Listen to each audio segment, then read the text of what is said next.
우리 다 같이 일어나셔서 하나님 말씀 함께 보도록 하겠습니다. 레위기 8장 1절에서 13절 말씀입니다.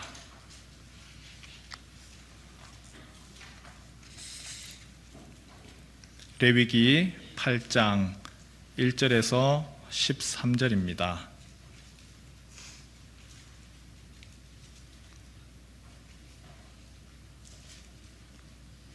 여호와께서 모세에게 말씀하여 이르시되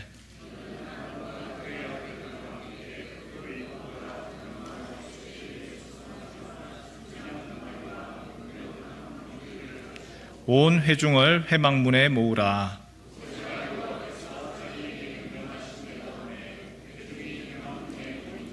모세가 회중에게 이르되 여호와께서 행하라고 명령하신 것이 이러하니라 하고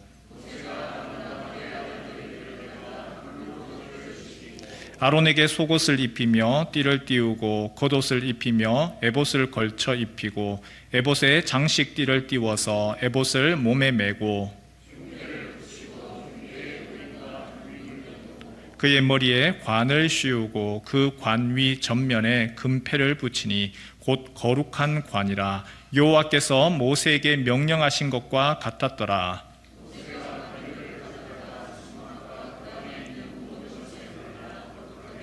또 제단에 7번 뿌리고 또 그 제단과 그 모든 기구와 물두멍과 그 받침에 발라 거룩하게 하고 함께 읽습니다.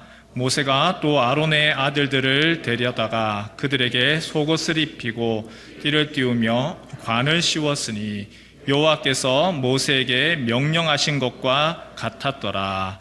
아멘. 우리는 지금 레위기를 계속해서 공부하고 있습니다. 여러분, 레위기를 우리가 함께 읽고 또 말씀을 나누는 이유가 뭘까요? 레위기 구약의 제사를 재현하기 위해서입니까?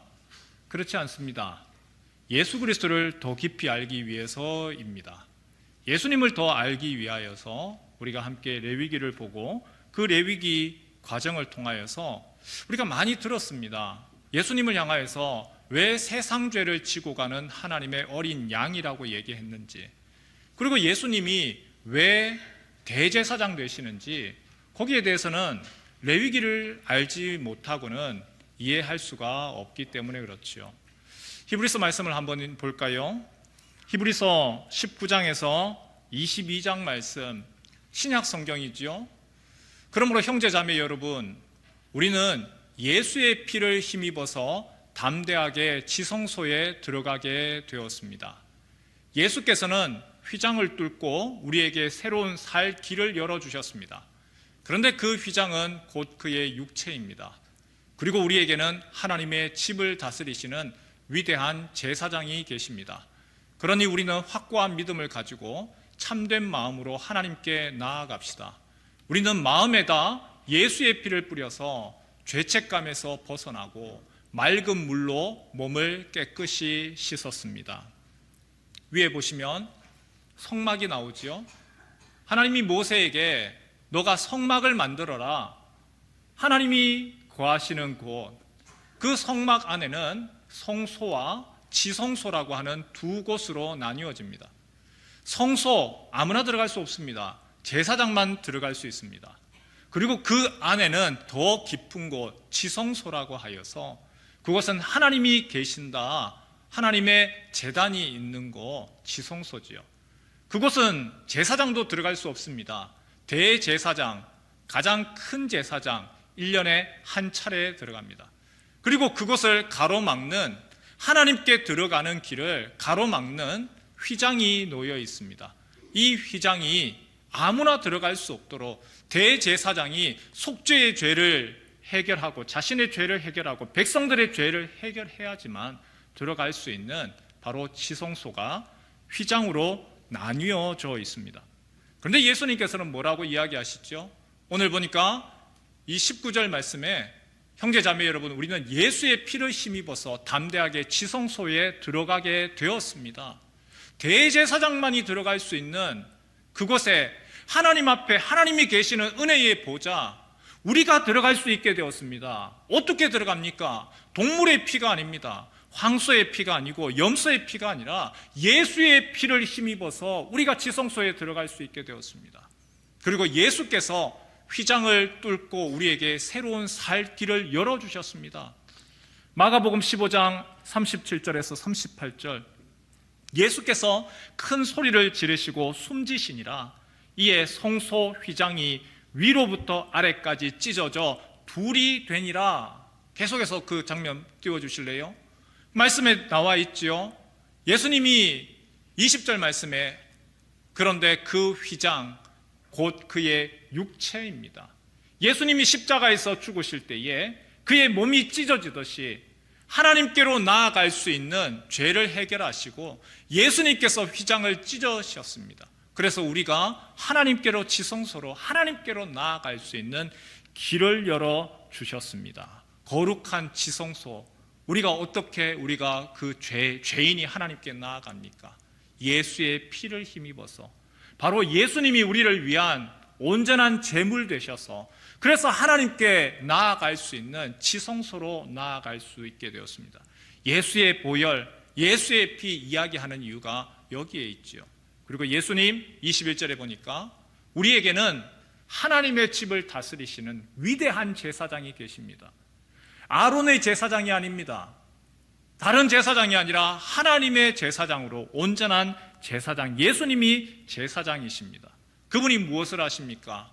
그러니 우리는 확고한 믿음 가지고, 참된 믿음 가지고, 예수 믿음 가지고 하나님께로 나아갑시다. 우리는 마음에다가 예수의 피를 뿌려서 그 예수의 피로 말미암아 죄책감에서 벗어나고 죄의 문제를 해결하고 죄의 형벌, 그 죄로 인한 그 값을 예수님이 해결하시고 그리고 맑은 물로 우리를 깨끗게 하셨습니다. 예수님이 제사장 되심, 예수님이 우리를 죄책감에서 해결해 주시고 우리를 정결케 하셨습니다. 그러면 오늘 이 말씀이 히브리서의 말씀, 우리가 너무나 잘 알고 있는 예수님이 우리를 위해서 제물 되셨습니다. 예수님이 우리의 대제사장이십니다. 우리가 예수의 피를 힘입어서 하나님께로 나아갑니다. 이 얘기를 어디서 할까요? 오늘 레위기 8장에서 얘기를 합니다. 레위기 8장 제사장의 위임식이죠. 그런데 그 제사장의 위임식 우리가 다시금 이야기하지만 제사장이 무슨 절차를 통하여서 제사장 되느냐, 그 형식과 절차를 우리가 하나하나 보고 닮아가기 위해서가 아니라 그것이 이야기하는 원형으로서 예수 그리스도 그분을 보기를 원하는 겁니다. 구약 백성에게 있어서 제사장 너무나 중요합니다.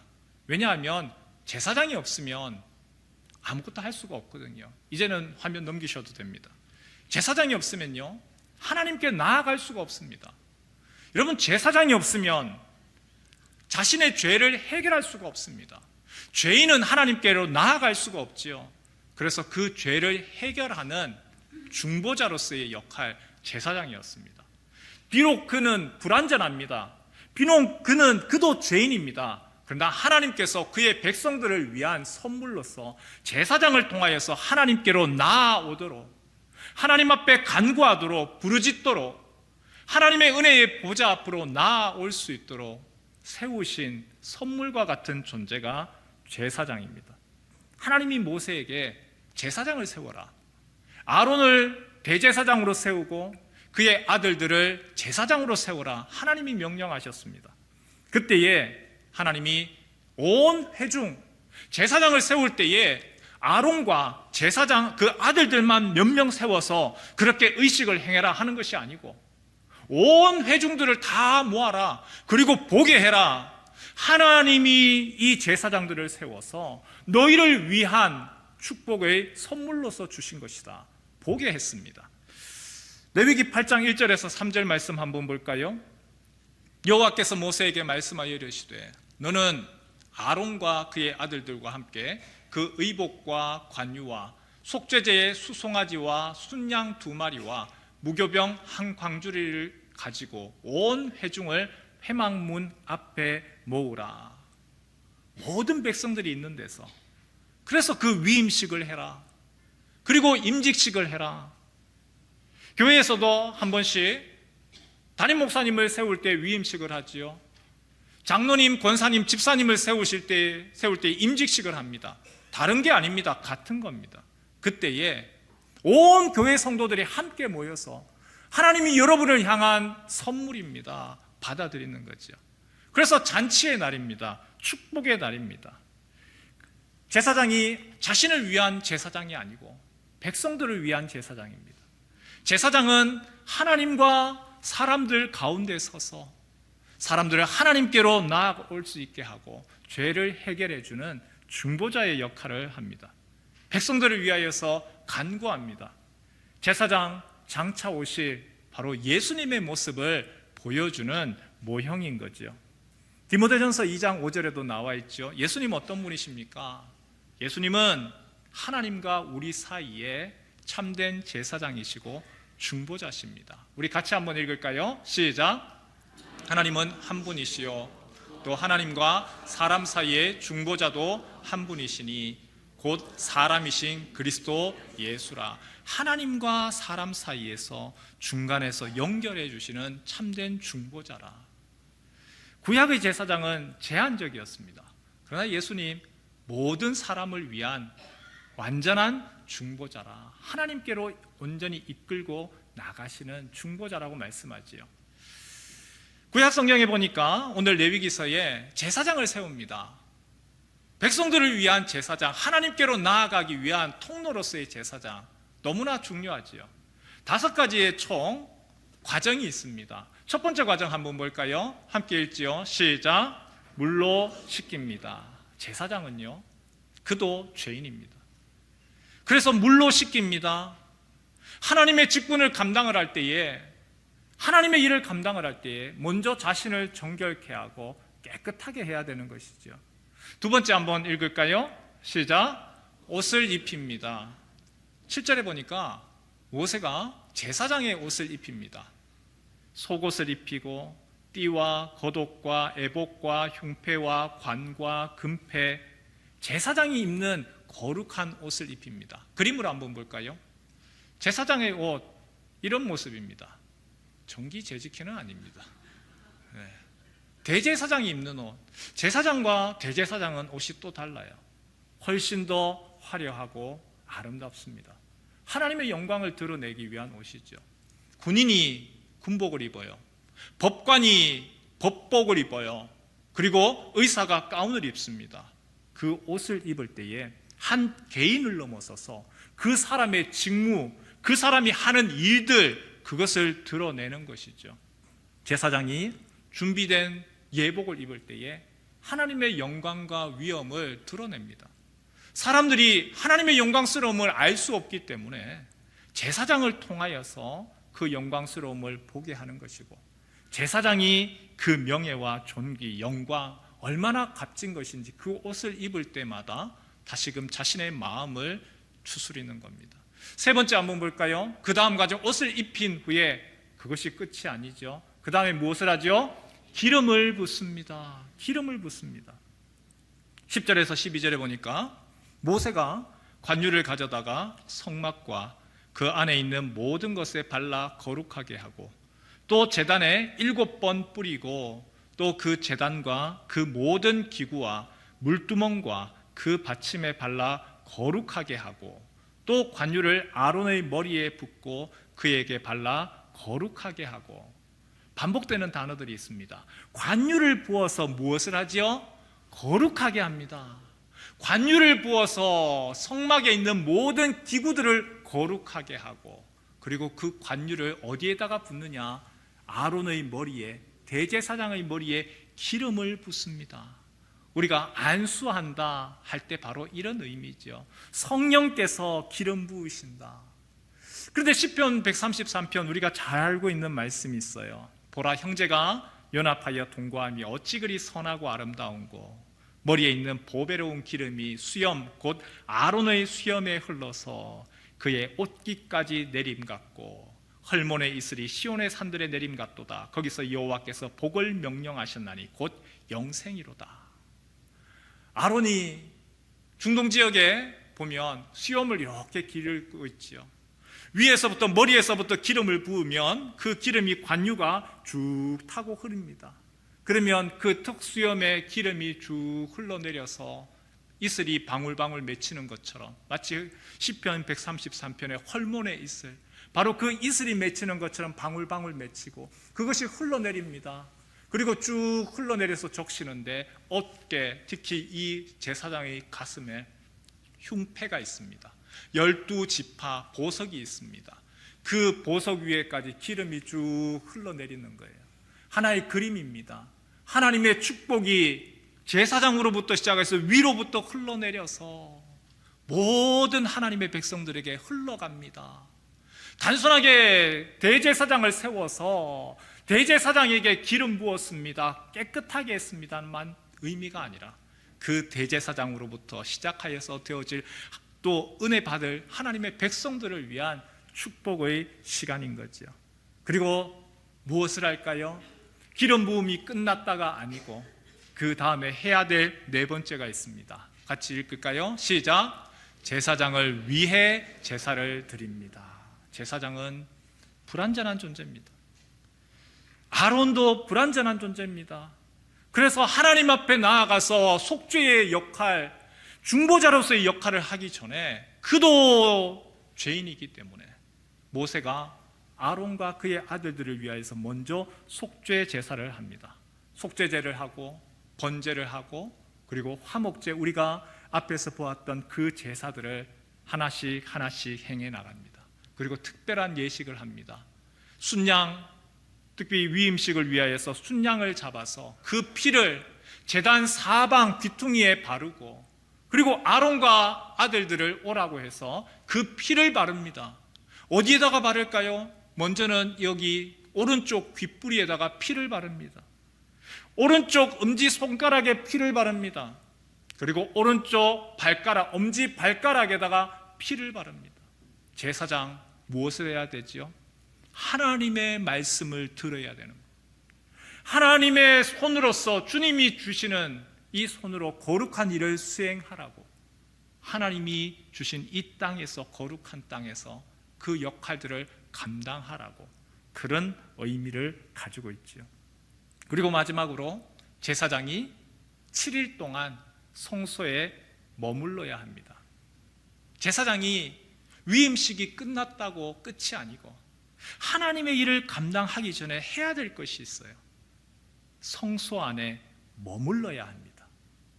7일 동안 머물러야 합니다. 7이라고 하는 것은 구약성경에서는 특히나 완전을 의미하죠. 하나님 앞에서 먼저 머물러라. 위임이라고 하는 의미가 있어요. 33절 말씀을 같이 한번 읽어볼까요? 33절입니다. 시작.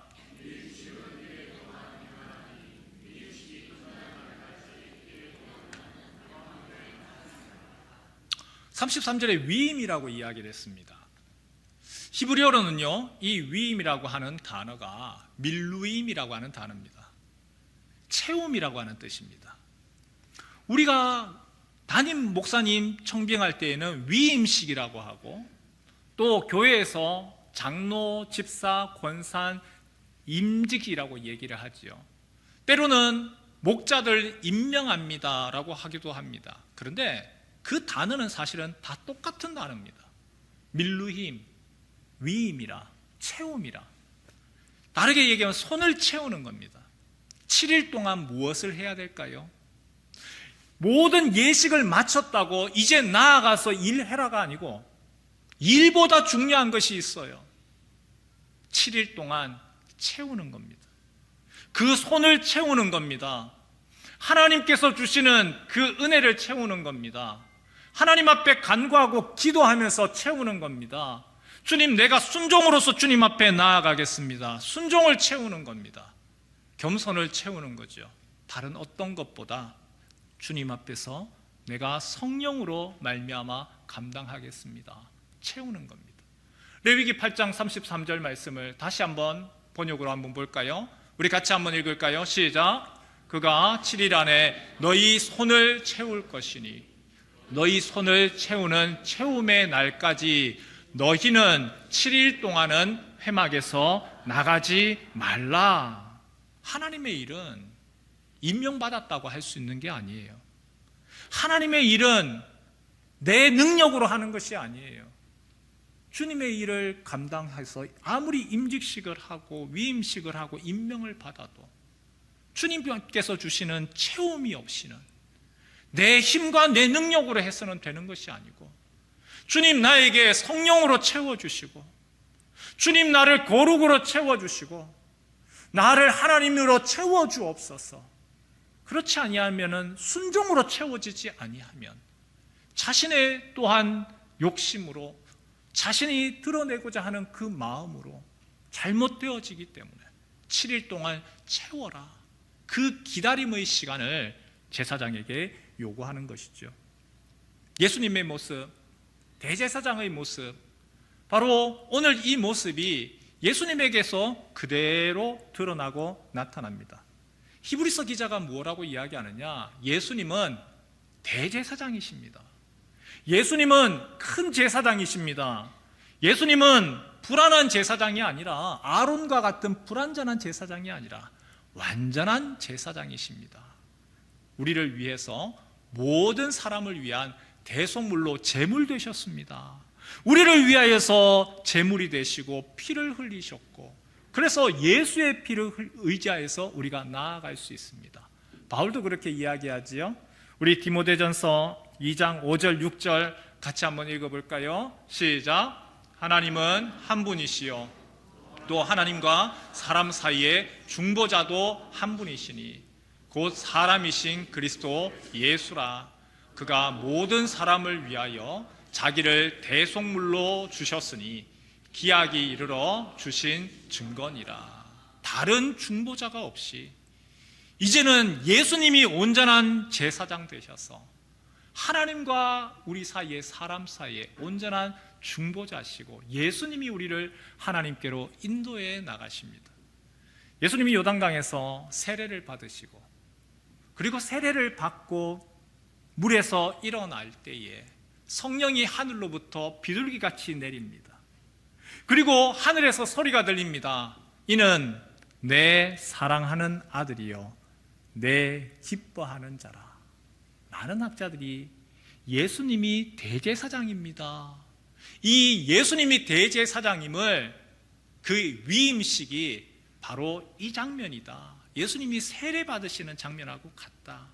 예수님이 물에 세례를 받으실 때에 물로 씻으시고, 예수님에게 관유를 부으는 것처럼 성령의 기름 부으심, 성령께서 그분과 함께 하시고, 그리고 예수님이 제사장 되셔서 예수님이 하나님이 세우신 온전한 제사장으로서, 구약의 제사장은 자기의 죄를 먼저 씻어야 되지만 예수님은 죄 없으신 분이셔서 자기 자신을 우리를 위한 제물로 드리셨다라고 봅니다. 예수님 완전한 제사장이시고 완전한 제물이시고, 그래서 예수님 때문에 우리가 그의 피를 힘입어서, 예수 피를 힘입어서 하나님께로 나아가고 지성소로 나아갈 수 있게 된 거죠. 그래서 우리에게 예수님이 대제사장이십니다, 예수님이 우리를 위한 온전한 제사장입니다 라고 하는 것이 알려주는 몇 가지 사실이 있습니다. 첫 번째 무엇이냐? 우리는 이미 정결케 된 사람입니다. 우리는요, 구약에서는 불완전한 제사장, 아론의 제사장들로 통하여서 그때그때마다 또다시 동물의 제사를 드려야 되고 황소와 염소의 피를 드려야 됩니다. 하지만 예수님이 당신의 몸을 제물로 드리시고, 그리고 예수님이 완전한 제사장이 되셔서 모든 죄를 단번에 다 해결하셨습니다. 그리고 그분이 우리를 위한 중보자가 되십니다. 우리를 예수님께서 씻으셨습니다.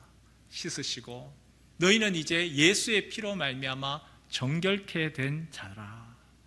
우리 앞에서 먼저 보았는데 히브리서 10장 22절 말씀, 이 말씀이에요. 다시 같이 한번 볼까요? 히브리서 10장 22절입니다. 그러니 우리는 확고한 믿음을 가지고 참된 마음으로 하나님께 나아갑시다.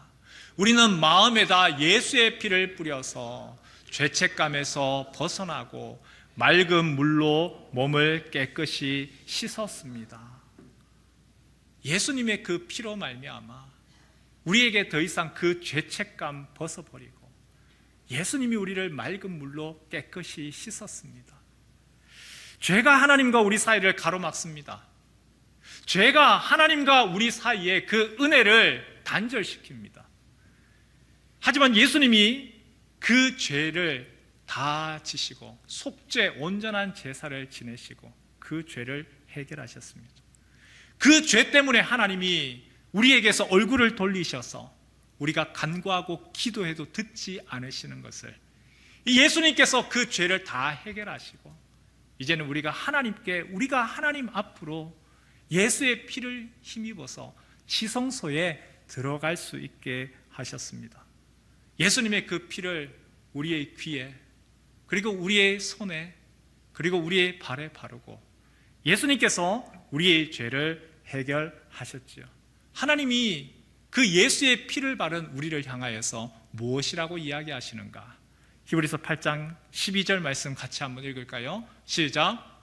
내가 그들의 불의를 긍휼히 여기고 그들의 죄를 다시 기억하지 아니하리라 하셨느니라. 하나님이 예수 그 아들의 피를 바른 하나님의 자녀에게, 예수의 사람들에게 내가 그들을 긍휼히 여기겠다. 그리고 내가 그들의 죄를 다시 기억하지 않겠다. 하나님이 말씀하시죠. 나는 그 죄를 기억하지 않겠다.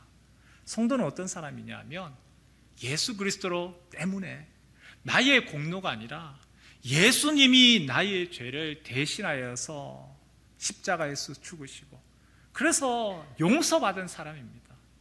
더 이상 죄와 죄책감 얽매이는 것이 아니고 나 자유 얻었네, 나 자유 얻었네. 내가 그 죄의 문제에 대해서 내 힘이 아니라 내 능력이 아니라 내가 예수님의 그 보혈로 말미암아 내가 자유함 받고 내가 해결된 사람입니다. 그런데도 여전히 많은 이들이 여전히 예전에서의 그 잘못, 죄의 문제에 묶여 있죠. 하나님은 기억지도 않는데 하나님은 기억지도 않으십니다. 그런데 그 죄의 악에 여전히 그 죄에 묶여 있습니다. 예수님은 그를 위하여서 우리의 죄를 위해서 해결해 주셨는데 날마다 우리가 손을 씻는 건 맞습니다. 날마다 주님 앞에 나와서 내가 또 거룩하게 살아야 되는데 그러지 못했습니다. 주님 용서해 주십시오. 거기에 대해서 내가 너의 잘못을 내가 입으로 고백할 때에 용서 받았음에도 불구하고 또다시 그 죄에 나는 아직까지도 깨끗이 못합니다. 씻겨지지 못했습니다. 그 죄책감에 사로잡혀 있는 경우가 있지요. 우리는 어떤 존재냐? 예수의 피를 힘입어서 이미 정결케 된 사람들이고 예수의 피로 말미암아 깨끗게 된 사람입니다. 예수님이 내 힘이 아니라 내 능력이 아니라 예수 그리스도의 그 십자가 보혈 의지하여서 하나님께 나아갈 수 있습니다. 주님의 말씀을 들을 수 있는 귀, 그리고 주님의 일을 감당할 수 있는 손, 그리고 주의 일을 감당할 수 있도록 그 발에 예수님이 그 피를 묻히시고 너희는 이제 깨끗게 된 자라. 그래서 우리를 성도라고 부릅니다. 너희가 성도된 자라. 하나님의 은혜 가운데 있는 자라. 날마다 내가 아무리 거룩하게 살아도 잘못한 부분들도 있습니다. 그때는 회개해야 되지만 그것을 자꾸 들추어내고 오히려 사탄 마귀가 하는 짓은 그것에 대해서 쿡쿡 찌릅니다. 너는 그런 존재가 아니냐고. 그런데 예수님은 뭐라고 이야기하시죠? 너희에 있어서 의의 흉패를 입어라. 사탄이 그런 것에 대해서 공격할 때에 하나님이 나를 깨끗게 하시고 용서함 받았다. 그것을 기억하라 말씀하시는 거죠. 그래서 내 삶을 주께 드립니다. 내가 주님 앞에 깨끗게 되어서 정결케 되어서 내 삶을 주께 드립니다. 두 번째, 예수님이 우리의 온전한 대제사장 되심 무슨 의미일까요? 같이 한번 읽어볼까요? 시작. 옷을 입힘, 우리는 그리스도를 입은 사람입니다. 제사장은요, 자신의 몸을 드러내면 안 돼요. 자신의 몸이 드러난 상태에서 성막에 들어가면 당장 죽게 됩니다. 예수님이 우리를 향하여서 하나님께로 나아갈 수 있는 의의 예복을 입혀주셨습니다. 너희가 너희의 모습으로 하나님께로 나아가지 말고 내가 주는 그 옷을 입어라. 예수 그리스도의 옷, 예수님이 우리를 향하여서 십자가에서 남기신 옷이죠. 로마서 한번 읽어볼까요? 로마서 13장 14절 말씀 함께 읽겠습니다. 시작. 오직 주 예수 그리스도로 옷 입고 정욕을 위하여 육신의 일을 도모하지 말라. 우리는 어떤 존재예요? 예수 그리스도의 옷을 입은 존재입니다. 찬양대가 왜 가운을 입어요? 가운이 더 이뻐서 입습니까? 아니면 찬양할 때마다 무슨 옷을 입을까? 사람들이 어떻게 볼까? 그래서 유니폼으로 하기 위해서인가요? 그런 의미가 아니죠.